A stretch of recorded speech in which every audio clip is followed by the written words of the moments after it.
¿Qué tal? ¿Cómo les va?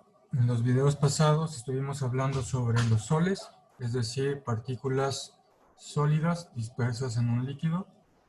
En los siguientes videos vamos a hablar sobre las emulsiones, sobre los geles y sobre las soluciones de proteínas.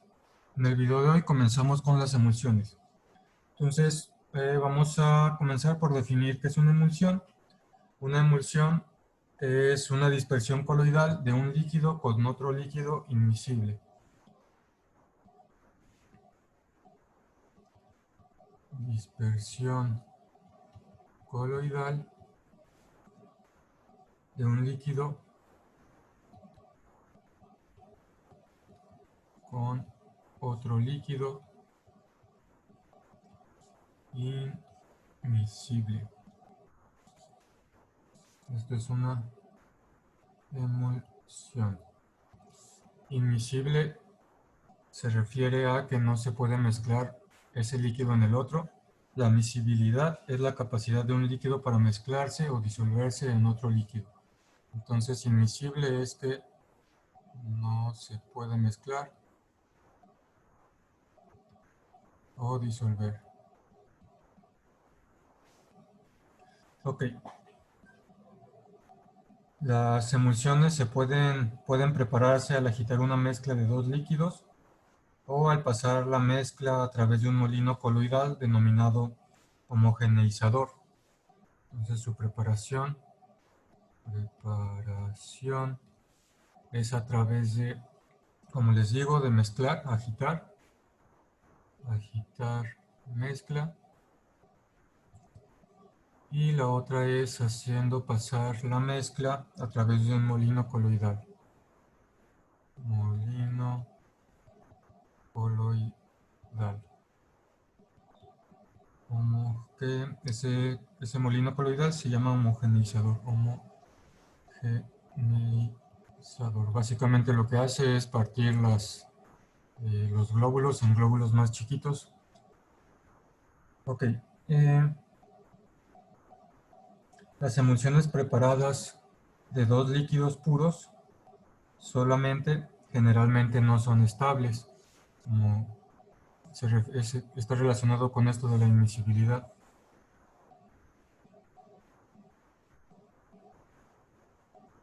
Si están formadas por dos líquidos puros,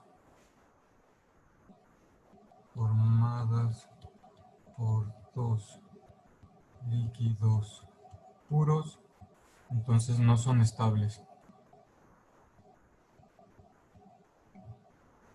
Para prevenir esto, se agregan pequeñas cantidades de sustancias que se llaman agentes emulsificantes o emulsificadores. Estos agentes se añaden durante la preparación para mejorar la estabilidad. No son estables. Para mejorar la estabilidad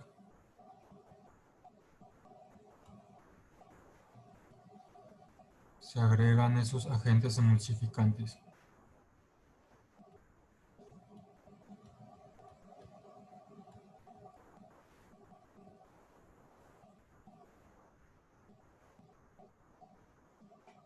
Y estos agentes emulsificantes generalmente son jabones, ácidos sulfónicos de cadena larga, sulfatos o otros coloides liofílicos.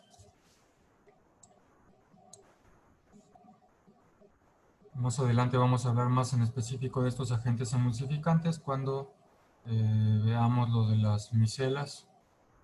Pero por lo pronto estos agentes emulsificantes, como les digo, son jabones, son ácidos sulfónicos,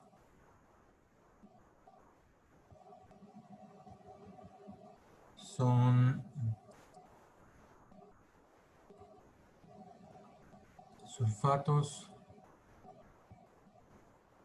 o también son otros coloides liofílicos. Ok, entonces, bueno, vamos a ver por qué, a expandir un poco más sobre esto de que las dispersiones son las emulsiones son dispersiones de un líquido con otro líquido que no se puede mezclar en el anterior. Vamos a expandir un poco sobre eso. Entonces, por ejemplo, si empleamos el término aceite para designar a cualquier líquido inmiscible, vamos a designar como aceite, vamos a considerar que es, por el momento, cualquier líquido inmiscible en agua. Entonces, si empleamos este término de aceite para designar a cualquier líquido inmiscible con el agua y capaz de formar una emulsión con ella, podemos clasificar las emulsiones en dos clases. Entonces, bajo esta consideración,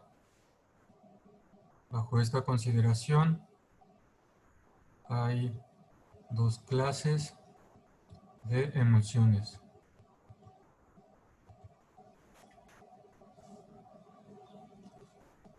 Vamos a tener primeramente las emulsiones aceite en agua, en el que la fase dispersa es el aceite y el agua es el medio dispersante. Aceite es fase dispersa, agua es medio dispersante. Ese es el primer tipo.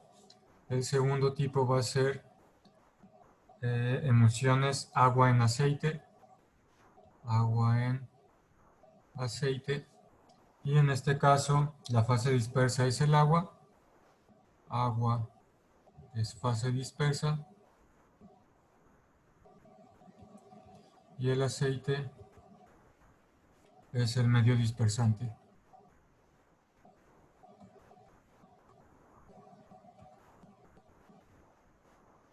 Ok. Como regla general, al formar emulsiones, la sustancia en exceso actuará como medio dispersante y la otra como fase dispersa. Esto es como regla general. Sustancia en exceso será el medio dispersante. El exceso exacto requerido para la formación de un tipo particular de emulsión es difícil de definir. Es decir, qué tanto es el exceso es difícil de definir. El tipo de emulsión obtenida también depende del agente emulsificante. Entonces, el tipo de emulsión, ya sea aceite en agua o agua en aceite, el tipo de emulsión obtenida también depende del agente emulsificante. Por ejemplo, jabones solubles en agua generalmente favorecen la formación de emulsiones aceite en agua, mientras que jabones insolubles en agua favorecen la formación de emulsiones agua en aceite. Entonces, el tipo de emulsión obtenida también depende del agente emulsificante. Y cuando hablo del tipo de emulsión, pues me refiero a si es agua en aceite o aceite en agua. Y como les digo, por ejemplo, los jabones que son solubles en agua generalmente favorecen formaciones de emulsiones aceite en agua. Ejemplo, jabón soluble en agua favorece emulsiones aceite en agua. Si una emulsión particular pertenece a un grupo o a otro grupo, se puede determinar de diferentes formas. Es decir, el tipo de emulsión se puede determinar de diferentes formas. Tipo de emulsión se puede determinar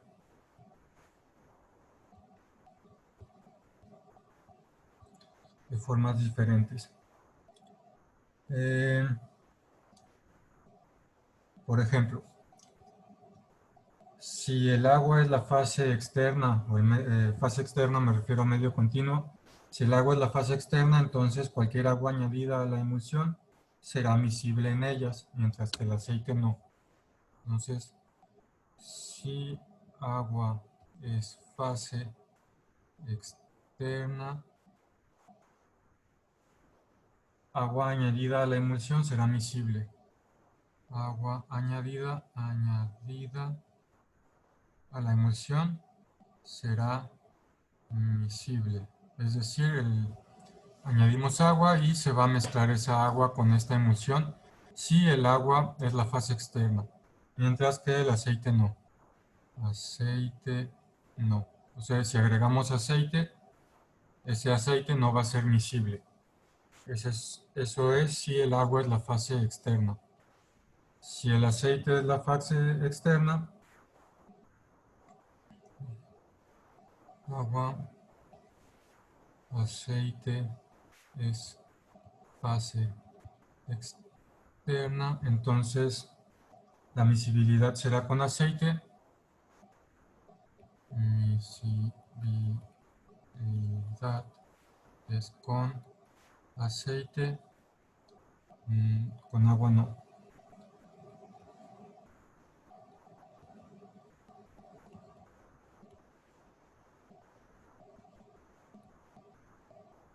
Ok, entonces si el aceite es la fase externa y agregamos más aceite, ese aceite se va a mezclar bien. Si el aceite es la fase externa y agregamos agua, esa agua no se va a mezclar. Entonces, esta es una forma de determinar qué tipo de emulsión es, si es agua en aceite o aceite en agua la emulsión. Al observar tales comportamientos bajo el microscopio, se puede determinar la naturaleza de la emulsión. Como les digo, se puede determinar de formas distintas estos dos.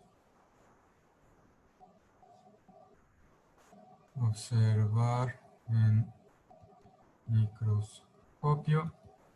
Observamos en microscopio este comportamiento y entonces podemos conocer el tipo de emulsión, si es agua en aceite o si es una emulsión aceite en agua. Otra forma de distinguir, entonces, este sería una forma de distinguir.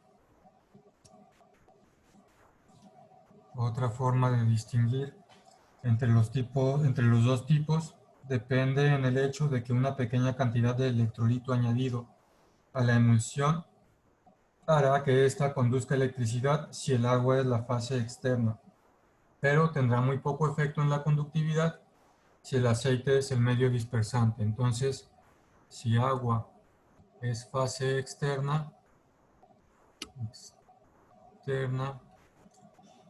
agregar una cantidad pequeña de electrolito, electrolito,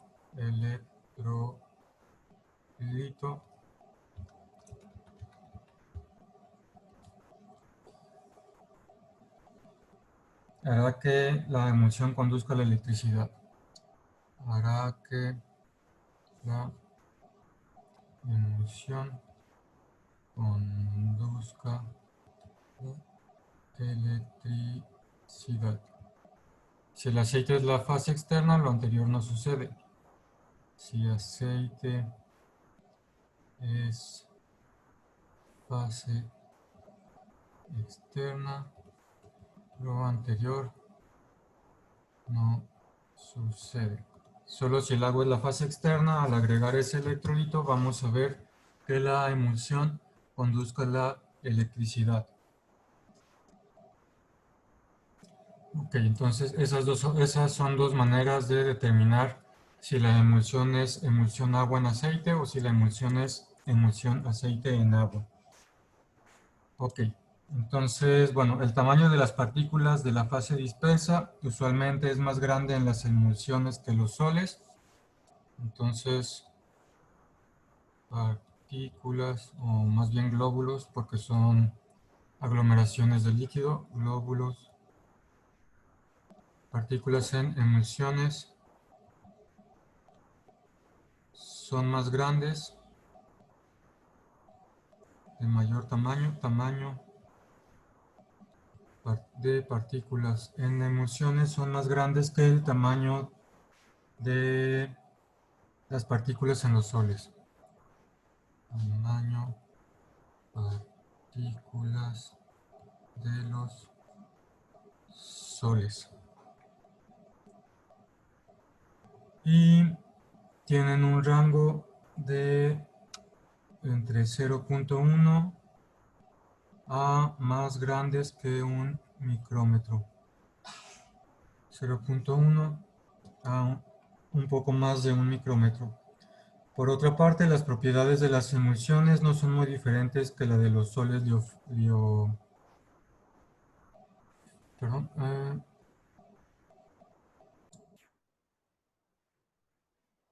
continuamos.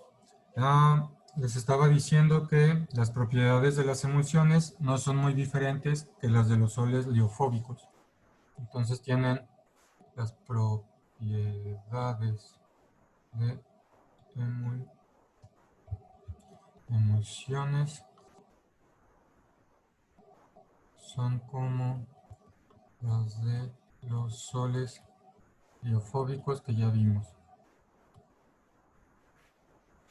Son muy similares a las propiedades de los soles liofóbicos. Van a mostrar efecto Tyndall. Efecto Tyndall, que es esto de la dispersión de la luz. Se puede observar movimiento browniano.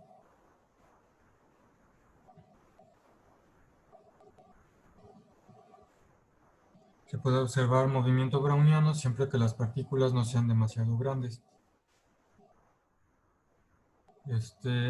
Con respecto todavía a estas propiedades, los glóbulos generalmente están cargados negativamente. Glóbulos generalmente cargados con carga menos. Debido a esto migran bajo un campo eléctrico. Migran bajo campo eléctrico. Y exhiben sensibilidad a electrolitos añadidos. Sensibilidad a electrolitos añadidos. Y finalmente las emulsiones se pueden separar en sus líquidos constituyentes por calentamiento, congelamiento, sacudidas severas, centrifugación, por adición de cantidades apreciables de electrolitos o por destrucción química del agente emulsionante o emulsificante más bien. Entonces, emulsiones se pueden separar por todos esos que les mencioné: calentamiento, congelamiento,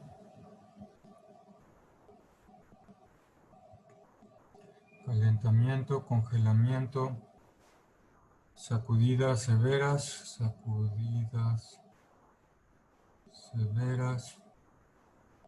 centrifugación,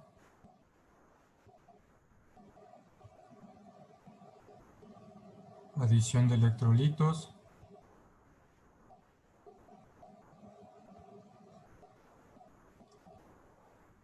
y destrucción química